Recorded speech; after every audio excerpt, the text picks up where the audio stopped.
TDS has plenty of towers to choose from, mostly obtainable towers, well, specifically towers starting from the intermediate category up to hardcore or golden perks are usable and sometimes amazing, but only a few can be seen as great by many people or the meta, which may leave some towers overlooked when they're secretly great as well. This could be because they greatly overestimate the tower's weaknesses and completely ignore the abundant advantages of that one tower. There is one tower that I consider underrated. And that tower is the Iron Fist, the man who can knock enemies down with his hands.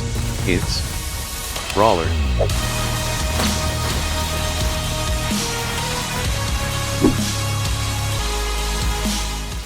This tower is incredibly strong and only has one weakness. Brawler is a tower from the hardcore category that can be obtained at the cost of 1,250 gems. There is no level requirement for Brawler, so you could technically get Brawler before you can even unlock hardcore difficulty. If you get carried in Hidden Wave a lot of times, of course, I'd say it's worth it to get carried in Hidden Wave to get the Brawler tower, since this can demolish early game enemies, basically has map-wide range if you know how to use his reposition ability, decent crowd control capabilities, stun immunity, and finally you can use him for the entire game, early game, mid game, late game. He's great at all of those stages, just not so much against the final boss due to his range, which is good. This just means Brawler basically acts like a sub DPS tower against final bosses. Never mind, I lied, it demolished Fallen King. Geez, that's a lot of advantages. What makes him underrated? Well, simply because of the lack of hidden detection, which is reasonable since most early games sense a hidden enemy at around wave 10, which is so repetitive and bland. Typical TDS. And Brawler is an early game tower. You can easily fix this issue by bringing a UAV or just bringing a tower that can handle early hiddens while also being great for late game. There are not many options for that, are there? Except Golden Minigunner. Yuck.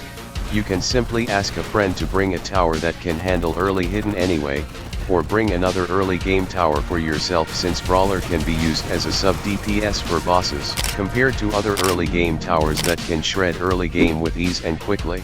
Like Golden Scout, Brawler is incredibly strong at it and doesn't struggle, except, well, again, hidden enemies, while Golden Scout can handle early game enemies, but I have to invest a lot of it for Golden Scout to barely defend early game. This tower falls off at mid game, and is hardly enough to defend late game hidden enemies like Fallen Summoner. If it's any mode other than Fallen, then it would be fine.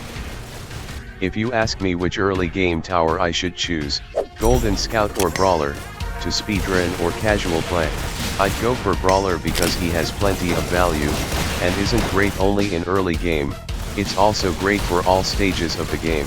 If there's a game mode where it doesn't feature hiddens coming out super early, then Brawler is gonna be a clear winner and will be broken. But I doubt that would happen. TDS isn't willing to encourage different playstyles, judging on how they structure their new game modes. Literally just some tanky boss enemy and a lot of filler spams to sum it up. Brawler isn't only good as a speed running tower too, it's actually a great tower for casual play like catching enemy leaks. See this Fallen Shield leak? Simply send your army of Brawlers to clean it up. The reposition cooldown isn't even long too, so you can easily bring them back to the front, or their previous position after the next wave start.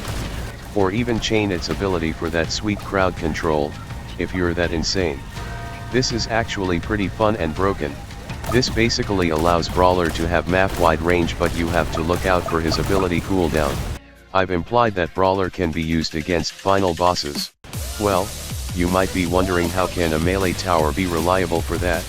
You'll still think that reposition ability is the cause of this, but you would still underestimate it by a bit, since the cooldown for it is actually short enough for Brawler to move again, after the boss went out of range. This is funny. This tower is amazing at defending early game, by the way. And you're telling me that this can defeat Fallen King alone with supports? Brawler is perfectly balanced. So technically, if you have the attention span to act, you can make Brawler consistently attack the boss, and you don't have to worry about stuns, since it's completely immune to it. Unlike Warden, where it has a 2-second cooldown of doing his block animation. This basically acts like a stun reduction. Oh yeah, Brawler also has that knockback mechanic. This is only good for enemies without the no stun attribute. This isn't as crazy compared to other strengths Brawler has, cause most enemies have the attribute, but it is another sweet extra for stalling enemies like Fallen Guardian. Why do I find Brawler underrated? Well, it's because I see people really wanted Brawler to have hidden detection again, which would make Brawler really broken since he has plenty of advantages already. Like Bro is really good for the entire game. He beats most of the towers in the golden crate while being easier to grind. You have to be very active on Brawler to make it good though. By keeping track of his reposition ability cooldown. Unless most of the team brought Brawler or spawn killed most of the enemies. I'd have to nerf Brawler hard if I wanted to have hidden detection. It still needs a nerf despite the lack of hidden detection though, in my opinion.